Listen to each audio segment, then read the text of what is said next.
আমাদের অমরনাথ যাত্রা আরো ল অ্যান্ড অর্ডারে উঠে গেছে, চলে যায় স্বাভাবিক। এবং এবারে পোস্টপল ভায়োলেন্স নেই বললেই চলে, খুব জিরো, একদম লেস নাম্বার।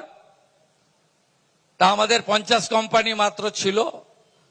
চিফ সেক্রেটারি চিঠি দিলেন, আমি রিকোয়েস্ট করলাম, আরো 50 কোম্পানি ওনারা পাঠিয়ে দিয়েছেন, আরো 50 অ্যাসিওর করেছেন। ইউনিয়ন হোম মিনিস্টার এবং ইউনিয়ন হোম সেক্রেটারির সামনে কথা হয়েছে। Indian reserve battalion,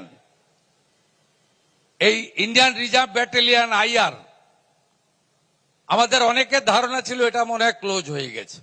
union home secretary বলে গেছেন डीजीपी के, आप खत लिखिए, आईआर में भी हम लोग रुपया देगा, आप लोग रिक्रूट कर लीजिए। আমি বলেছি 10-15-20 হাজার ভালো স্মার্ট আইআর ফোর্সও নিয়ে নেন। এর আগে আইআর ফোর্সের খুব গুডউইল ছিল, আমি অনেক অ্যাজিটেশনও করেছি নন্দীগ্রাম ইত্যাদি, সেই সময় আইআর বাহিনীর সঙ্গেও আমার দেখা হয়েছে। খুব ভালো, একদম অর্গানাইজ ফোর্স। আমাদের এইভাবে অনেক কাজ করতে হবে। তার সাথে সাথে অ্যান্টি করাপশন ব্রাঞ্চ অ্যাক্টিভ হয়েছে।